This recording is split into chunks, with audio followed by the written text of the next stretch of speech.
Hello dear student. तो आज के वीडियो में हम लोग बात करने वाले हैं जेईई मेंस एग्ज़ाम 2025 के बारे में डिटेल में कि एग्ज़ाम को देने के लिए कौन कौन स्टूडेंट लोग एलिजिबल है। ठीक है, आपका डेट ऑफ बर्थ क्या होना चाहिए, आप कितना अटेम्प्ट दे सकते हो और एग्ज़ाम कंडक्ट होने का एक्सपेक्टेड डेट क्या है, 75% क्राइटेरिया क्या होगा, कट ऑफ क्या है एंड एग्ज़ाम पैटर्न क्या है, सभी चीज़ों के बारे में डिटेल में बात करने वाले हैं।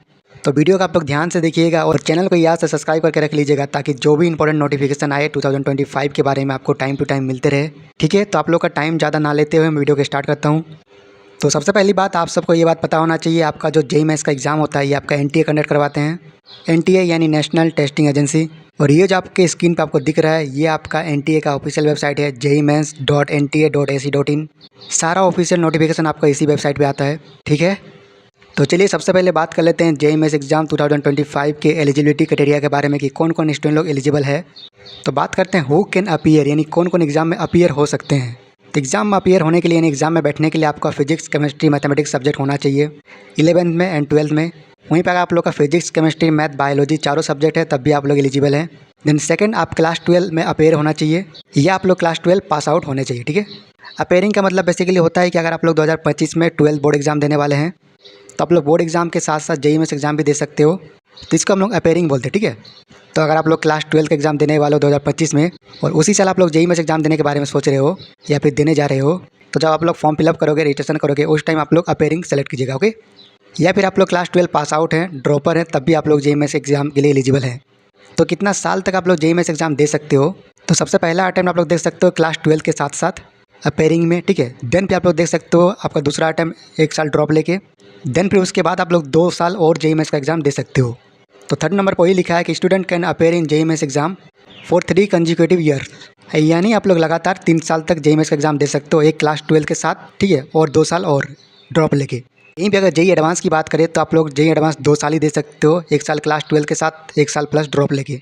लेकिन जेईई मेंस थोड़ा आप लोग 1 साल और एक्स्ट्रा दे सकते हो। और जैसे कि मैंने आप लोग बताया, first attempt must be class 12। अगर अभी तक नहीं समझ में आया तो आप लोग सिंपली ये समझो कि क्लास 12 के साथ आप लोग एक अटेम्प्ट दे सकते हो। ठीक है, वहीं पर क्लास 12 के बाद एक अटेम्प्ट और दे सकते हो, फिर एक अटेम्प्ट और दे सकते हो, लगातार आप लोग 3 अटेम्प्ट दे सकते हो। ठीक है, और पहला अटेम्प्ट क्लास 12 के साथ होना चाहिए। ये बात हुआ आपका जेईई मेंस का। वहीं पे जेईई एडवांस की बात करें तो जेईई एडवांस क्लास 12 के साथ एक बार दे सकते हो, है ना, अगर मेंस में क्वालिफाई कर गए तो। एंड फिर 1 साल और आप लोग दे सकते हो, 2 बार आप लोग जेईई एडवांस दे सकते हो।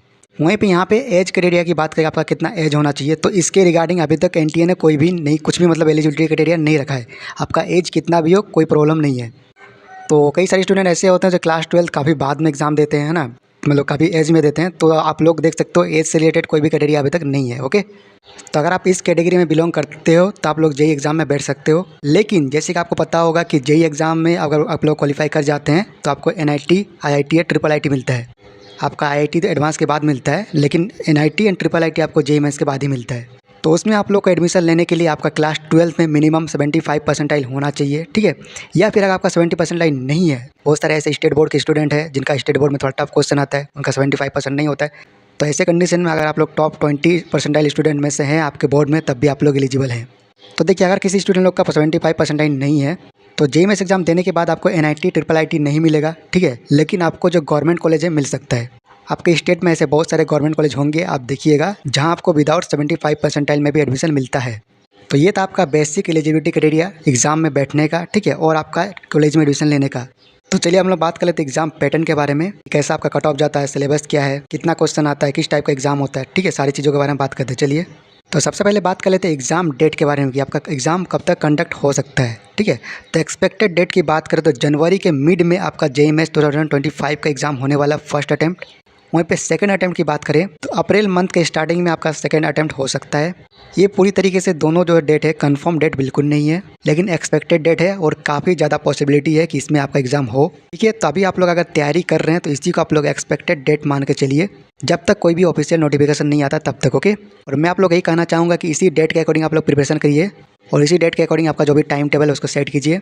कोशिश कीजिए जनवरी के स्टार्टिंग तक आपका सिलेबस कंप्लीट होना चाहिए विद आपका टेस्ट के साथ। रिवीजन आपको जरूर करना है। देखो, सिलेक्शन जो होता है ये आपका पढ़ने से नहीं होता है, इस बात ध्यान रखिएगा। सिलेक्शन होता है आपका रिवीजन से। क्योंकि ये कॉम्पिटिशन एग्जाम है, जितना आप लोग रिवीजन कीजिएगा उतना ज़्यादा आपका सिलेक्शन का चांस है। जितना पढ़िएगा उतना सिलेक्शन का चांस बिल्कुल नहीं है, लेकिन जितना आप लोग रिवीजन कीजिएगा उतना आपका सिलेक्शन का चांस है। इस बात का आप लोग ध्यान रखिएगा। तो नंबर ऑफ अटेम्प्ट की बात करें तो 2025 में आपको 2 ही अटेम्प्ट मिलने वाला है। 2024 में भी आपका 2 अटेम्प्ट मिला है, ठीक है। और सिमिलरली आपका 25 में भी वही होने वाला है, 2 ही अटेम्प्ट मिलने वाला है, ना बढ़ने वाला है ना घटने वाला है। ओके। मोड ऑफ एग्जामिनेशन की बात करें तो आपको सबको पता होगा ये बात कि आपका जो एग्जाम होता है आपका ऑनलाइन होता है। आपको एक कंप्यूटर दिया जाता है, ठीक है। उसमें आपका MCQ रहता है और आपका न्यूमेरिकल भी रहता है, ठीक है। तो देखिए नंबर ऑफ क्वेश्चन की बात करें तो आपका 20 MCQ रहता है और 10 न्यूमेरिकल टाइप का क्वेश्चन रहता है। 20 MCQ यानी मल्टीपल चॉइस क्वेश्चन, आपको 4 ऑप्शन रहेगा, कोई एक आपका ऑप्शन सही होगा और करेक्ट आंसर का आपको टिक करना है। और साथ ही में आपका 10 न्यूमेरिकल रहेगा, 10 न्यूमेरिकल में से कोई 5 आपको अटेम्प्ट करना है। इसी प्रकार आपका केमिस्ट्री में है, मैथमेटिक्स में है और फिजिक्स में क्वेश्चन रहेगा। यानी फिजिक्स में 20 question MCQ plus 10 numerical question जिसमें आपको 5 अटेम्प्ट करना है। सिमिलरली केमिस्ट्री में आपका 20 MCQ प्लस 10 न्यूमेरिकल जिसमें 5 अटेम्प्ट करना है। देन फिर आपका मैथमेटिक्स आता है, मैथमेटिक्स में भी आपका 20 MCQ प्लस 10 न्यूमेरिकल क्वेश्चन रहता है जिसमें आपका 5 अटेम्प्ट करना है। ओके। तो अगर आप लोग क्वेश्चन अटेम्प्ट करते हो और आपका क्वेश्चन सही होता है तो आपका +4 मार्क्स मिलता है। वहीं पर क्वेश्चन आपका इनकरेक्ट होता है तो आपका -1 का नेगेटिव मार्किंग है। अब यहाँ पे एक चीज़ मैं आपको इंपॉर्टेंट बताऊंगा एक्सपीरियंस के साथ कि काफ़ी सारे स्टूडेंट क्या होता है कि -1 नेगेटिव मार्किंग देख के सोचते हैं कि ये तो बहुत कम है, तो मैं अंधाधुंध तुक्का भी मार सकता हूँ। कई सारे स्टूडेंट तुक्का मारते हैं, यहीं पे होता है असली मिस्टेक। इस बात को आप लोग कान खोल के सुन लीजिए, आपको तुक्का नहीं मारना है, ठीक है।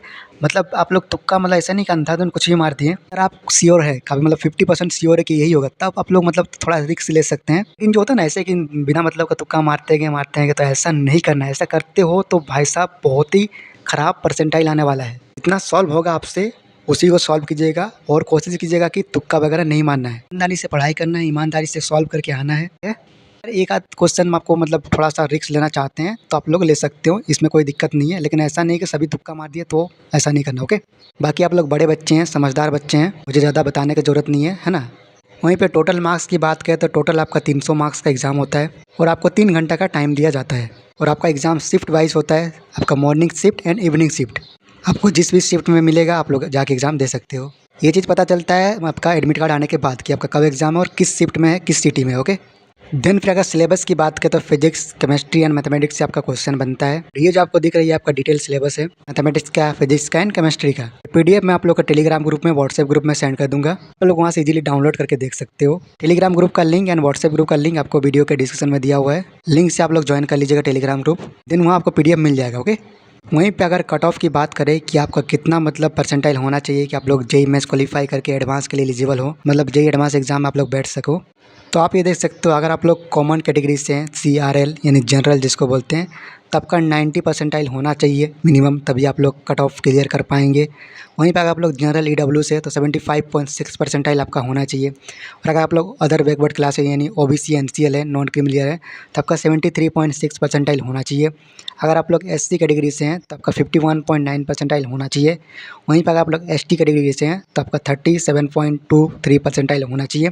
वहीं पर आप लोग PWD कैंडिडेट हैं तो 0.001 परसेंटाइल में आप लोग JEE मेंस एग्जाम क्वालिफाई कर जाते हैं कट ऑफ JEE एडवांस के लिए। ये जो कट ऑफ है आपका 2023 का कट ऑफ है, इसी के आसपास का कट ऑफ जाता है। थोड़ा बहुत आगे पीछे होता है, एक आध परसेंटाइल, लेकिन मैक्सिमम टाइम इसी टाइप का कट ऑफ आपका जाता है। ओके। तो चलिए, जितने भी चीज़ों के बारे में आपको जानना चाहिए था मैंने आपको बताया। इसके अलावा कुछ चीज़ मुझसे छूट गया हो या फिर आपको कुछ डाउट है तो आप मुझे कमेंट कर सकते हो। चैनल को सब्सक्राइब करके टेलीग्राम ग्रुप में, व्हाट्सएप ग्रुप में ज्वाइन कर लीजिएगा, ठीक है। और चैनल को इसलिए सब्सक्राइब कीजिएगा ताकि जो भी इंपॉर्टेंट नोटिफिकेशन आए आपको टाइम टू टाइम मिलते रहे। तो PDF आपको टेलीग्राम ग्रुप में मिल जाएगा, मैंने सेंड कर दिया है, और आपको व्हाट्सएप ग्रुप में भी मिल जाएगा, मैंने वहाँ भी आपको सेंड कर दिया है, तब लोग ज्वाइन कर लीजिएगा। लिंक आपको वीडियो के डिस्क्रिप्शन में दिया हुआ, ठीक है। ओके, तो मैं वीडियो कहीं खत्म करता हूँ। वीडियो को पूरा देखने के लिए थैंक यू सो मच।